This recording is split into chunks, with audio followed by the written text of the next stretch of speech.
What is going on, ladies and gentlemen? My name is Espresso, and welcome back to another Black Ops 3 video here today on the channel. I've been enthralled with Revelations. Hopefully you guys are enjoying all the stuff here, all the guides, all the little tutorials, and all the gameplay here for Revelations. I've been having a blast with it, but this one, we're going to take a little bit of a step back from the guide and tutorial aspect we've been taking the past couple of days, and instead look at something in a critical manner and perhaps maybe even uncover the true identity of Dr. Monty. So that said, if you guys enjoy this, drop a like down below if you guys enjoy, and subscribe if you guys are new to stay up to date with all this kind of stuff. But let's talk about this here very quickly, first and foremost. Now, we've had this theory for a while that Dr. Monty is probably somebody shady within the character realm, but it was something that also was, this is kind of who we have now, is he really a bad guy type of thing. For quite a long duration in Black Ops 3, the only real apparent bad guy that we had was the Shadow Man, who we didn't see anything from him outside of Shadows of Evil. Der Eisendrache, Zetsubo no Shima, and Grod Krovi all focused on the main characters that we've known for years,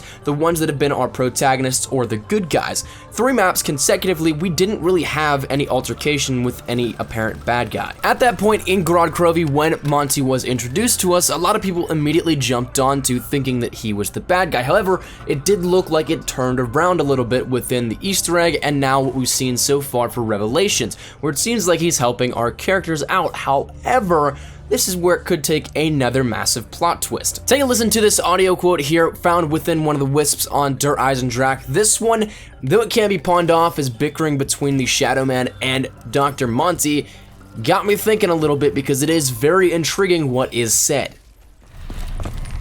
You do realize that he's manipulated you. That's what he does.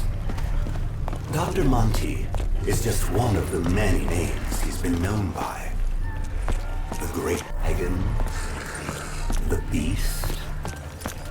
Is this ringing any bells? Beelzebub, Lucifer, Satan, the Devil. So maybe that's just all bickering back and forth between the Shadow Man as well as Dr. Monty. We know that this is now the giant power struggle that is over top of our characters. Our characters are just kind of caught in the middle of this, where Monty is on one end, the Shadow Man is on another, and they're fighting for control of the entirety of all of the universes. So that said, our characters are kind of going in one direction or the other, but in a blind fashion, so we don't really have any idea who actually is the good guy or who is the bad guy, or perhaps even both who is the bad guy. But that said, this kind of confirms something here, at least sets my mind into a different fashion of thinking, but it once again could all be banter. However, there's one more piece that's lying in plain sight that may in fact confirm all of this. If you were to make your way over to the Kino stage, you'll see a bunch of different things that would indicate a play of some sort, but of course, it is something that theatrically fits the scene of the zombie storyline absolutely perfectly to a T. On one side, you have Primus as well as the Templars, then facing off against the Apothecans and zombies on the other side. It's something that just visually showcases this battle of good versus evil. However, the one thing that stands out the most to me is the zombie on the furthest left of the Apothecan side. If you take a look at that, that actually is a zombie donned in a brown jacket, brown fingerless gloves, and of course, a red scarf. So who does that remind you of? That fits Dr. Monty's description to a T. Now, if you have noticed this before, you guys might be thinking the same thing here, but once again, there is another step further in the direction of what we could see here with this. The eyes are red, indicating an ancient evil, as we've seen previously throughout the zombie storyline, and the red-eyed zombies most commonly deal with the ancient evil, as well as we see it in Mob of the Dead, which via the storyline and the bubble that it takes place in is either purgatory or also considered hell. So when the Shadow Man accuses Monty of being the devil, it would make sense then, because we've seen all these red-eyed zombies in the locations that fit that description. So whether or not that is in fact the case, it once again could be a massive different curveball that Treyarch throws at us.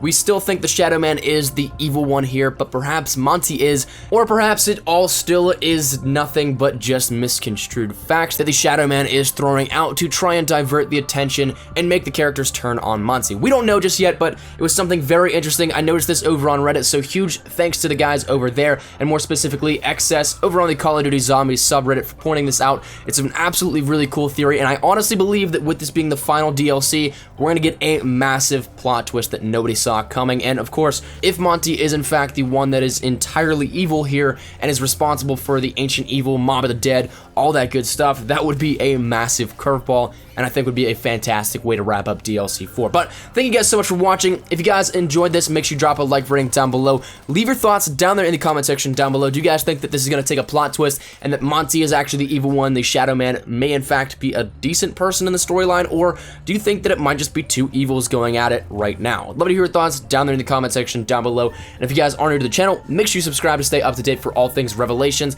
and of course, new content coming forward. But thank you guys so much for watching. My name is Nikolai Espresso. I'll see you guys later. Take care, and peace.